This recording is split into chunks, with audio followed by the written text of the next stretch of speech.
Hi, welcome to the News at Jen for Monday, February 22nd, 2021. And I spelled February right for the first time when I typed it in, and my tits are kind of okay today, so go me. It's also World Thinking Day. This is really going to conflict with National Margarita Day plans. Anyway, before you get too drunk, though, a like and subscribe, if you would please. We start with the Supreme Court today. Federal government retiree Donald Trump has lost a Supreme Court case, which means that his tax returns must be handed over to prosecutors in the Southern District of New York. Mr. Trump's supporters were unhappy with the verdict, planning a quote-unquote peaceful protest of all copy shops in the area around the New York District Attorney's Office. Also, the majority of the justices denied to hear cases about the election from Wisconsin and Pennsylvania.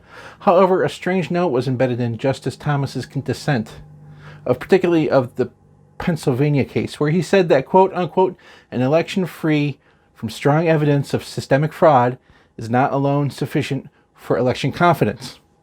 In other words, Justice Thomas wants to prove a negative. In other news, a teapot has suddenly sprung into existence atop the justice's head. You can't see it, but it's there. There's nothing that says it isn't there. Maybe it's an invisible teapot, but I am sure Bertrand Russell's name is stamped on it somewhere. Former President Trump's time in the spotlight isn't over. He's going to speak at CPAC, which stands for Cowardly Political Assholes Conglomerate, on Sunday. His speech, according to Jason Miller, seen here totally not being Alex Jones, will be a claim that Trump is still in charge of the GOP. Charge of what? Seems to be the kind of the problem. He'll claim he is the Republican preemptive nominee for the 2024 presidential race. I guess he's aiming to go for the non-consecutive term thing. Former President Mike Pence will not be attending, even though he was invited, which makes sense when you realize Trump tried to have Pence killed, and Pence, despite his religiosity, is not in a hurry to meet Jesus. In Nazi news, a former concentration guard, Karl Berger, has been deported from his home in Tennessee on Saturday. He was a member of the SS, and at 95 years old, he is expected to be one of the last of the Justice Department's Nazi prosecution program's defendants, I guess. These crimes occurred over 75 years ago, which is why this caught everyone off guard. Also, though, because after the past 4 years, everyone assumed we had stopped prosecuting Nazis altogether. Also in death news, and in music news, Daft Punk have called it quits. But you really wouldn't know if they did or not, would you? In their defense, their helmets were getting a little stinky. But we haven't seen the Chemical Brothers in a while. Maybe they'll be back. In your slacker news, Haley Akernow beat cancer at 10, lost part of her leg, became a physician's assistant at St. Jude's Hospital, and now will be the youngest person ever to go into space, as well as the first person with this prosthetic. You can read all about that in my upcoming biography, Dear God, Why Haven't I Made Anything of Myself? Also in capitalism news, thousands of Texas residents are receiving huge bills for electricity.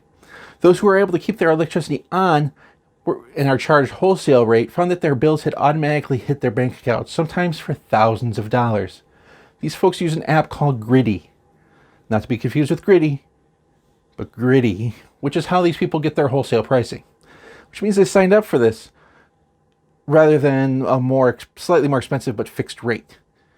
Texas Governor Abbott said that they will reduce the burden, probably on GRIDDY, with some speculations that Texas law will allow power companies to become beneficiaries of life insurance policies from here on out. Yeehaw. In celebrity news, Kim Kardashian and Kanye West are getting divorced. Pollsters say that the reason is Kanye just didn't get enough votes in the Kardashian straw poll. Is it a coincidence that this relationship ended up as well as the same weekend as the Daft Punk split up? Yeah, the answer is yes. The latest TikTok hullabaloo is fake snow. Apparently snow now burns and fades away instead of melts. And remember kids, sublimation does not exist. So that's News at Jen for Monday, February 22nd, 2021. Thanks for watching. If you please like, subscribe, and if you think I'm worth it, I'd love some support on the Patreon channel. This channel wouldn't be in existence if it wasn't for those folks. So thank you so much. And also please remember, I love you.